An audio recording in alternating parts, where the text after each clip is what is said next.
corpos treinados, mandíbulas firmes, histórico de combate impresso nos olhos. Homens que tinham visto coisas, que tinham feito coisas. E então, havia ela, encostada na última fileira de cadeiras metálicas, com uma mochila tática desbotada entre os pés e uma expressão que não era arrogância, mas também não era submissão.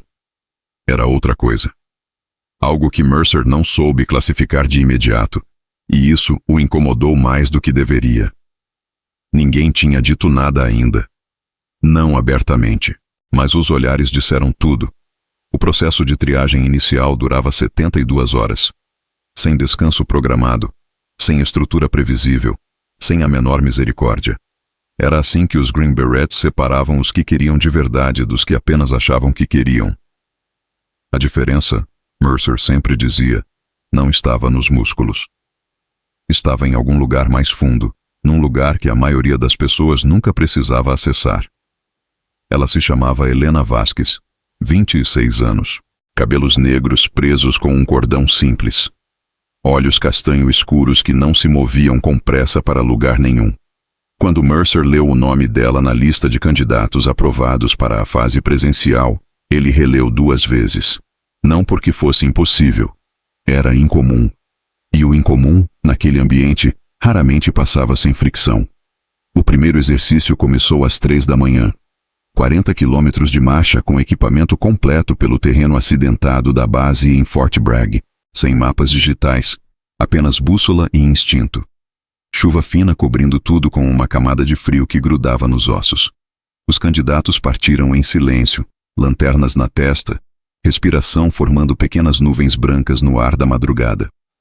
Mercer acompanhou pelo veículo de monitoramento. Ele tinha feito isso centenas de vezes. Sabia exatamente onde cada candidato começava a ceder. O ombro que inclina diferente.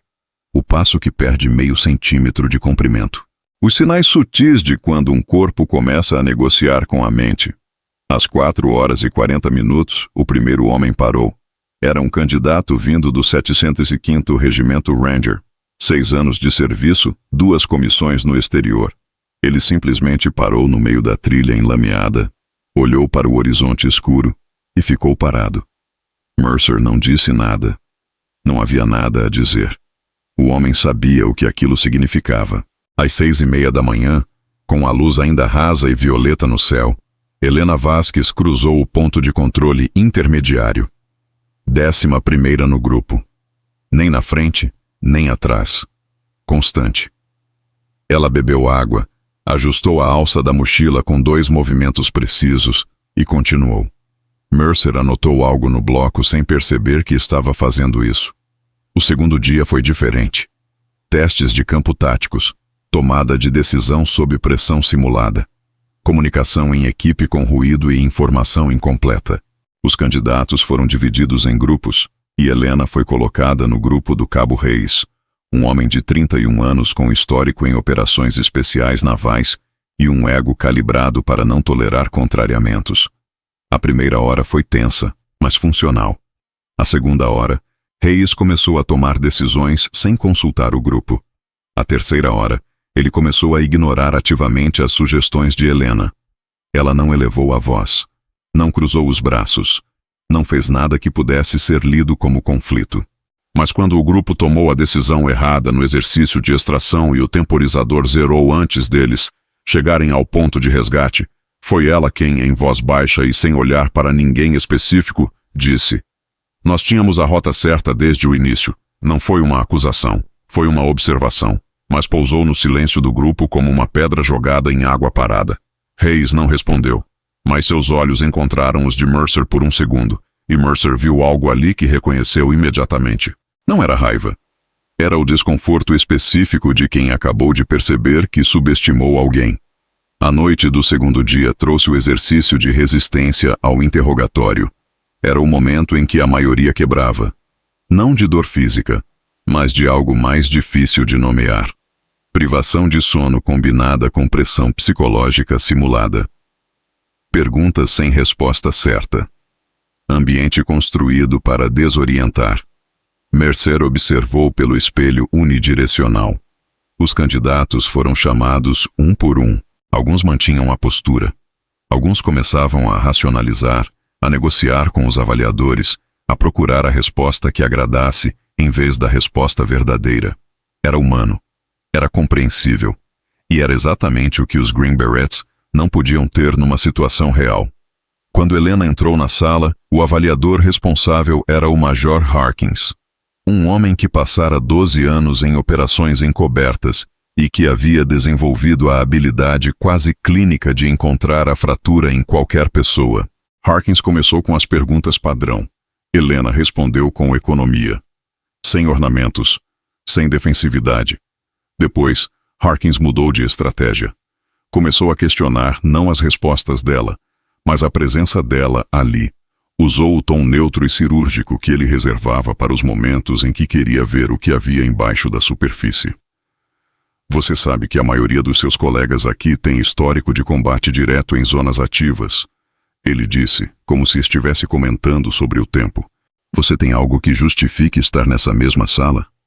Helena ficou quieta por exatamente 3 segundos. Sim, ela disse. Harkins esperou. Ela não continuou. Isso é tudo? Ele perguntou. O senhor perguntou se eu tenho. Eu tenho.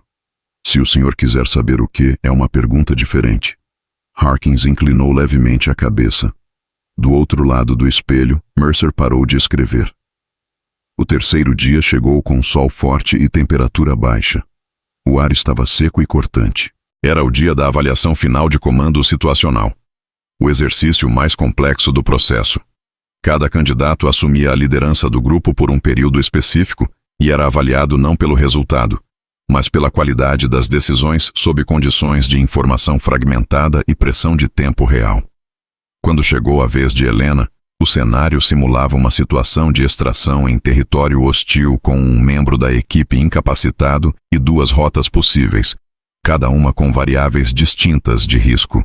As informações disponíveis eram intencionalmente incompletas. Era impossível ter certeza. A avaliação era sobre como se lida com isso.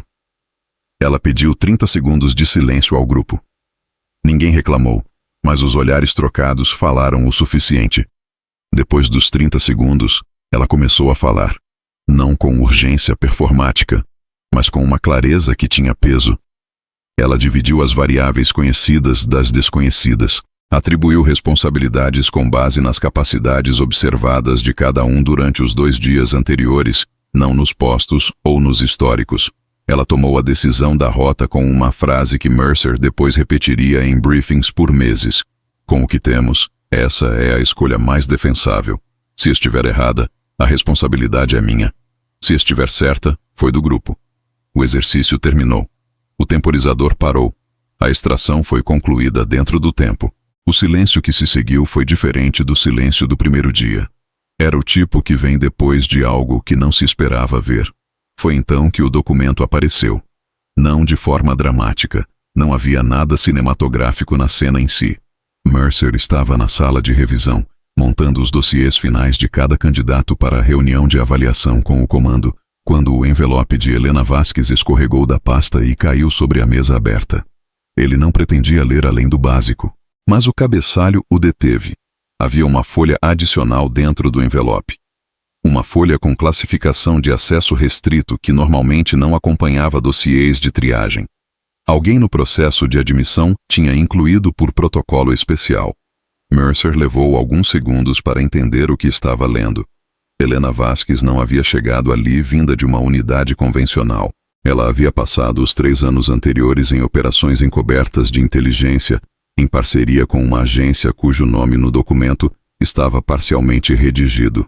O trabalho dela não estava nos campos de batalha que se filmam, estava nas lacunas entre os mapas, nas negociações que não existem em nenhum registro público, em decisões que nunca teriam seu nome, porque nunca poderiam ter.